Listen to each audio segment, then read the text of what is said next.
एक समय की बात है। एक छोटे से गांव में मोहन नाम का एक लकड़हारा रहता था।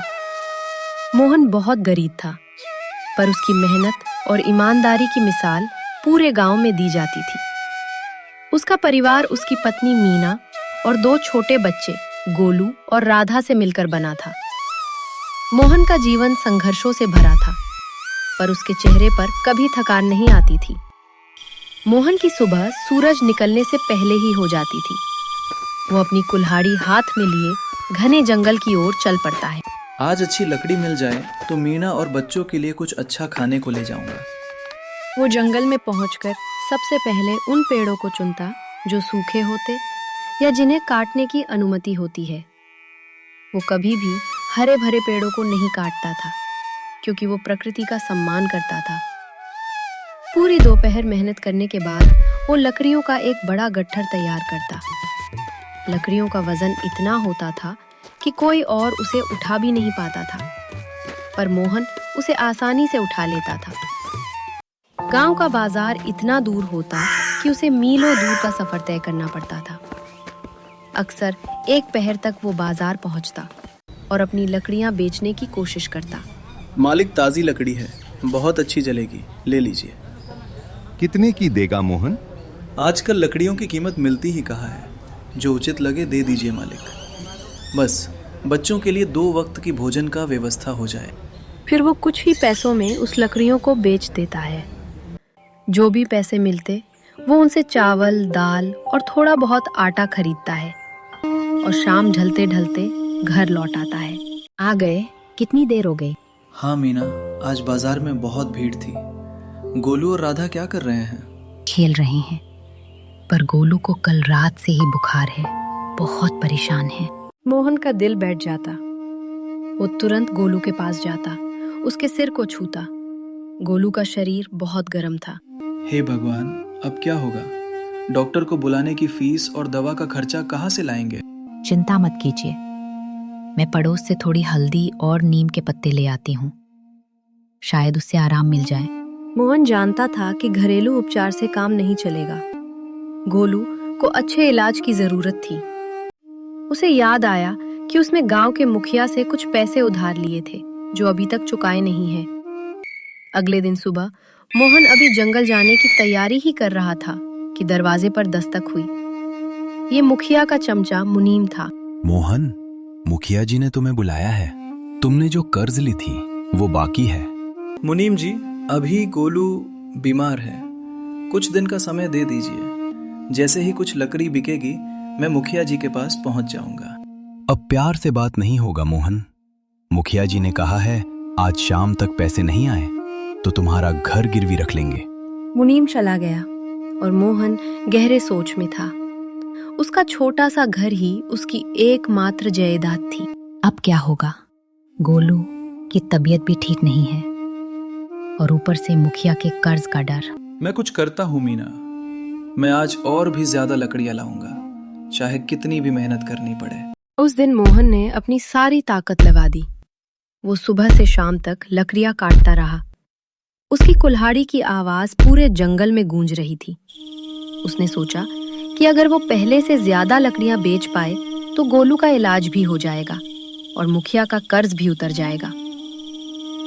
अगले दिन मोहन जब अपनी लकड़ियां बेचने बाजार पहुंचा तो उसने देखा कि एक नया लकड़हारा पहले से ही वहां बैठा था। वो मोहन से बहुत जवान और मजबूत दिख रहा था। उसका नाम महेश था। महेश के पास मोहन से भी ज्यादा लकड़ियां थी और वो उन्हें बहुत कम दाम पर बेच रहा था। ये कौन है? इसने तो मेरी सारी बाजार ही खराब कर दी। क्या हुआ चाचा, आज इतनी ज्यादा लकड़ी लाए हो? तुम्हारी उम्र की दाद देनी पड़ेगी। बेटा, मेहनत तो करनी पड़ेगी ना, ईमानदारी से सब होता है। ईमानदारी से पेट नहीं भरता बाबा, बाजार में वही टिकता है जो सस्ता बेचता है। महेश की बातों से मोहन को बहुत दुख हुआ। उसकी लकड़ियां उस दिन बहुत मुश्किल से बिकी और जो पैसे मिले वे गोलू की दवा के लिए भी पूरे नहीं थे। मुखिया का कर्ज तो दूर की बात थी। मोहन निराश होकर घर लौटा। क्या हुआ? लकड़ी नहीं बिकी? विकी पर बहुत कम दाम में एक नया लकड़हारा आया है, महेश। वो लकड़ियां बहुत कम दाम में बेच रहा था। गोलू की तबीयत दिन ब दिन बिगड़ती जा रही थी। मोहन को डॉक्टर जी से उधार दवा लेनी पड़ी। वैद्य जी ने कहा, अगर गोलू को जल्द ही अच्छी दवा और पौष्टिक भोजन नहीं मिला तो उसकी जान का खतरा बढ़ सकता है। हाँ वैद्य जी, क्या करूं? मैं कितनी भी मेहनत करूं पर पैसे बहुत कम मिलते हैं। फिर मोहन ये बोलकर वहां से चला जाता है। मोहन की निराशा बढ़ती जा रही थी। वो हर सुबह जंगल जाता, पर अब लकड़ियां ढूंढना और बेचना और भी मुश्किल हो गया था। एक दिन वो जंगल के इतने अंदर पहुंच गया जहां वो पहले कभी नहीं गया था। वो इतना थक गया था कि एक पेड़ के नीचे बैठ गया और अपनी किस्मत को कोसने लगा। हे ऊपर वाले, मैंने कभी किसी का बुरा नहीं चाहा, पर मेरे साथ ऐसा क्या हो रहा है? मेरे बच्चे भूखे हैं, गोलू बीमार है और मुखिया मेरे घर पर कब्जा करने वाला है। तभी उसे एक आवाज सुनाई दी। दुखी मत हो लकड़हारे, ईमानदारी और मेहनत का फल हमेशा मिलता है। मोहन ने चारों ओर देखा, पर उसे कोई दिखाई नहीं दिया। उसे लगा कि शायद थकान के कारण उसे भ्रम हो रहा है। तभी उसने देखा कि एक बूढ़ा साधु उसके सामने खड़ा है। साधु की आंखें चमक रही थी। मैं तुम्हें कुछ दिनों से देख रहा हूँ मोहन, तुम बहुत मेहनती हो। तुम्हें मदद चाहिए तो इस जंगल में एक ऐसा पेड़ है जो केवल सच्चे और नेक दिल वालों को ही मिलता है। वह तुम्हारी सारी परेशानियां दूर कर सकता है। कौन सा पेड़ बाबा? मैं तो इस जंगल के हर रास्ते से गुजर चुका हूँ, पर मुझे तो ऐसा कोई पेड़ नहीं दिखा बाबा। वो पेड़ जंगल के सबसे गहरे और रहस्यमय हिस्से में है। वहां तक पहुंचना बहुत मुश्किल है। रास्ता कांटों और पत्थरों से भरा है और जंगली जानवर भी हैं। पर अगर तुम परेशान हो तो तुम्हें रास्ता मिल जाएगा। साधु ने मोहन को एक दिशा बताई और फिर अचानक गायब हो गए, जैसे कभी थे ही नहीं। मोहन को लगा कि ये कोई सपना था, पर उसके मन में एक नई उम्मीद थी। उसने सोचा कि चाहे कुछ भी हो जाए, वो उस रहस्यमय पेड़ को ढूंढ कर ही रहेगा। अगर ऐसा है तो मैं उस दिशा में जरूर पहुंचूंगा, जिससे मेरी सारी परेशानियां दूर हो सकती हैं। फिर मोहन वापस अपने घर की ओर चल पड़ता है। अगले दिन से मोहन ने अपनी दिशा बदल दी। वो जंगल के उस हिस्से की ओर चला जहां कोई लकड़हारा नहीं जाता था। रास्ता वाकई बहुत कठिन था। घनी झाड़ियां, ऊंचे टीले और बड़े बड़े पत्थर उसके रास्ते में आ रहे थे। कई बार उसे लगा कि वो रास्ता भटक गया है।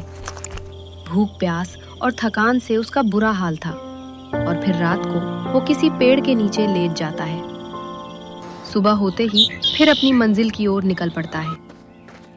एक दिन जब रास्ते में चला जा रहा था, तब आसपास खरगोश, मयूर जैसे जानवर देखने को मिलते हैं, जो बहुत ही अच्छी दृश्य को दर्शा रहे थे। उस समय उसे कुछ अलग जैसा सुकून का अनुभव हुआ। फिर कुछ दूर चलने के बाद उसके पास से शेर, बाघ जैसे जानवर गुजर रहे थे। मोहन ये देखकर काफी डर जाता है। एक शेर उसके पास आ जाता है, लेकिन वो कुछ देर मोहन को देखता है। फिर वो वहां से अपने झुंड की ओर दौड़े चला जाता है। तभी अचानक से एक शेर दिखता है, जो बड़ा और दिखने में भयानक था।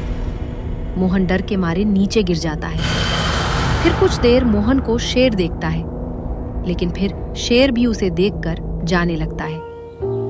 मानो मोहन में कुछ अद्भुत तेज नजर आ रहे हों, जैसे सभी जानवर उसे बिना कुछ किए छोड़ के चले जा रहे हैं। मोहन के मन में जो डर था वो खत्म हो जाती है। मेरी किस्मत में यही लिखा है। पर ये क्या, सभी जानवर मुझे बिना हानि पहुंचाए ही यहाँ से चले जा रहे हैं। मोहन इसी सोच में खोया हुआ था। 3 दिन और 3 रातें बीत गई। मोहन अब पूरी तरह से थक चुका था। उसके शरीर में जरा भी ताकत नहीं बची थी। वो एक बड़े से बरगद के पेड़ के नीचे बैठ गया। उसकी आंखों में आंसू थे। शायद साधु महाराज ने उसे मजाक किया था। ऐसा कोई पेड़ नहीं। तभी उसे एक अजीब सी रोशनी दिखाई दी। चमक इतनी ज्यादा थी कि उसकी आंखें चौंधिया गईं। वो धीरे धीरे उस चमक की ओर बढ़ा। जैसे जैसे वो पास आता गया, चमक और तेज होती गई और फिर उसकी आंखों के सामने एक ऐसा दृश्य था जिसे देखकर वो अपनी आंखों पर विश्वास नहीं कर पाया। उसके सामने एक विशालकाय वृक्ष खड़ा था। उसकी पत्तियां हरे रंग की नहीं थीं, बल्कि वे सिल्वर परत ओढ़े हुए थी, जैसे वे चांदी की बनी हो। पेड़ का तना इतना मोटा था कि उसे 15 लोग भी मिलकर नहीं घेर सकते थे। पेड़ से एक अजीब सी मधुर ध्वनि आ रही थी, जैसे वो कोई संगीत गा रही हो। ये क्या है? यही वो पेड़ है जिसके बारे में साधु बाबा ने बताया था। उसने डरते डरते पेड़ के तने को छुआ। तना छूने में चिकना और ठंडा था। उसे लगा जैसे पेड़ में कोई आत्मा है। उसने अपनी कुल्हाड़ी उठाई और एक छोटी सी टहनी काटने की कोशिश की। जैसे ही उसकी कुल्हाड़ी टहनी से टकराई, एक तेज रोशनी निकली और टहनी जमीन पर गिर गई। मोहन ने टहनी को उठाया। वो टहनी चांदी जैसी थी, पर वजन में बहुत हल्की थी। उसे लगा कि ये कोई साधारण लकड़ी नहीं है। उसने सोचा कि वो इसे बाजार में बेच कर देखेगा। वो खुशी खुशी उस टहनी को लेकर गांव की ओर भागा। उसे पता था कि अब उसे रास्ता ढूंढने में कोई दिक्कत नहीं होगी, क्योंकि पेड़ की चमक उसे दूर से ही दिखाई दे रही थी। बाजार पहुंचकर मोहन ने उस टहनी को एक सुनार के पास ले गया। सुनार ने टहनी को देखा और उसकी आंखें फटी की फटी रह गईं। ये तो शुद्ध चांदी की लकड़ी है। ये तुम्हें कहाँ मिली? जंगल में मिली माई बाप। क्या आप इसे खरीदेंगे? हाँ, मैं इसे खरीदूंगा। तुम जो दाम कहो मैं तुम्हें दूंगा। सुनार ने मोहन को इतने पैसे दिए जितने उसने अपनी पूरी जिंदगी में कभी नहीं देखे थे। मोहन ने तुरंत उन पैसों से गोलू के लिए सबसे अच्छी दवा खरीदी और उसने एक अच्छे वैद्य को बुलाया। वैद्य ने गोलू को देखा और दवा को पिलाया। फिर वैद्य जी ने कहा कि अब वो कुछ ही दिनों में ठीक हो जाएगा। अब वह कुछ ही दिनों में ठीक हो जाएगा। फिर वैद्य जी ये बोलकर वहां से चला जाता है। मीना, मोहन अब ठीक हो जाएगा। और देखो मैं कितनी दवाइयाँ लाया हूँ। ये सब कैसे हुआ और इतने सारे पैसे कहाँ से आए? मुझे जंगल में एक रहस्यमयी पेड़ मिला था। मीना, वह चांदी की लकड़ी देता है। उसी से मैंने ये सारी दवाई और पैसे लाया हूँ। और इसकी जानकारी मुझे एक साधु महाराज ने दी, जो सच हुआ। अगले कुछ दिनों तक मोहन हर सुबह जंगल जाता। वो रहस्यमयी पेड़ से केवल एक छोटी सी टहनी काटता। जैसे ही वो टहनी काटता, पेड़ पर तुरंत एक नई टहनी उगाता। मोहन ने कभी भी पेड़ का ज्यादा इस्तेमाल नहीं किया, क्योंकि उसे साधु की बात याद थी कि पेड़ केवल सच्चे और नेक दिल वालों को ही फल देता है। मोहन ने पैसे को जमा करके उसने सबसे पहले मुखिया का कर्ज चुकाने के लिए जाता है। मोहन, इतने पैसे तुम कहाँ से लाए? लगता है तुम बहुत अमीर हो गए हो। ये सब आपकी कृपा है मुखिया जी। मेरा कर्ज उतर गया। अब मेरे घर पर कोई खतरा नहीं। मुखिया मोहन की तरक्की देखकर हैरान था और फिर पैसे देकर मोहन वहां से चला जाता है। पिताजी, आप सबसे अच्छे हैं। मुझे अब बुखार नहीं है। मोहन का बच्चा गोलू भी अब तक ठीक हो चुका था। मोहन अपने परिवार को खुश देखकर बहुत संतुष्ट था। गांव में मोहन की कहानी फैलने लगी। लोग हैरान थे कि कैसे एक गरीब लकड़हारा इतना अमीर हो गया। महेश को भी ये खबर मिली। वो मोहन से जलने लगा। मोहन ने जरूर कोई जादू टोना किया है। मैं पता लगाऊंगा कि वो कहाँ से पैसा ला रहा है। एक दिन उसने मोहन को जंगल के उस रहस्यमय हिस्से की ओर जाते देखा। वो मोहन के पीछे पीछे छिपकर चलता रहा। महेश ने मोहन का पीछा करना शुरू कर दिया। जब उसने रहस्यमय पेड़ को देखा तो उसकी आंखें लालच से चमक उठी। तो ये है मोहन के धन का रहस्य। ये पेड़ तो मेरा है। मैं इसकी सारी लकड़ी काट लूंगा और गांव का सबसे अमीर आदमी बन जाऊंगा। इतना देख महेश वहां से चला जाता है। ठीक अगले दिन कुल्हाड़ी लेकर ठीक उसी जंगल की ओर चल पड़ता है। पेड़ के पास पहुंचकर महेश ने अपनी कुल्हाड़ी उठाई और पेड़ पर वार करने लगा। पर जैसे ही उसकी कुल्हाड़ी पेड़ से टकराई, पेड़ मुरझाने लगी। मोहन ये सब दूर से देख रहा था। वो समझ गया कि महेश ने पेड़ का अपमान किया है। महेश, ये पेड़ केवल ईमानदार और नेक नियत वालों को ही फल देता है। लालच से ये तुम्हें कुछ नहीं देगा। महेश शर्मिंदा होकर वहां से भाग गया। पेड़ की चमक धीरे धीरे वापस आने लगी, पर वो पहले जैसी तेज नहीं थी। मोहन समझ गया कि पेड़ को नुकसान पहुंचाया गया है। उसने पेड़ से माफी मांगी और वादा किया कि वो हमेशा उसकी रक्षा करेगा। मोहन अब केवल अपने लिए नहीं जीता था। उसने गांव के अन्य गरीब लोगों की मदद करना शुरू कर दिया। उसने मुखिया से बात की और गांव के उन लोगों का कर्ज चुकाया जो मुखिया के जाल फंसे थे। मोहन भाई, तुमने मेरी जान बचा ली। मुखिया, मेरा जमीन हथियाने वाला था, तुमने मेरे बच्चों को भूखा मरने से बचा लिया। एक दिन महेश मोहन के पास आया। वो बहुत शर्मिंदा था। मोहन भाई, मुझे माफ कर दो। मैंने तुम्हारी ईमानदारी का मजाक उड़ाया और लालच में आकर पेड़ को नुकसान पहुंचाने की कोशिश की। तुमने मुझे सही सबक सिखाया। कोई बात नहीं महेश, गलती सबसे होती है। बस अब ईमानदारी से काम करना और कभी लालच मत करना। मोहन ने महेश को भी कुछ पैसे दिए ताकि वो अपना काम फिर से शुरू कर सके। महेश ने मोहन का धन्यवाद किया और एक नया जीवन शुरू किया। रहस्यमय पेड़ जंगल में एक रहस्य बना रहा। मोहन कभी कभी वहां जाता, पेड़ को देखता और उसका धन्यवाद करता। उसमें कभी किसी को पेड़ का सही स्थान नहीं बताया, क्योंकि वो जानता था कि ये पेड़ केवल उन्हीं को फल देगा जो इसके योग्य हैं।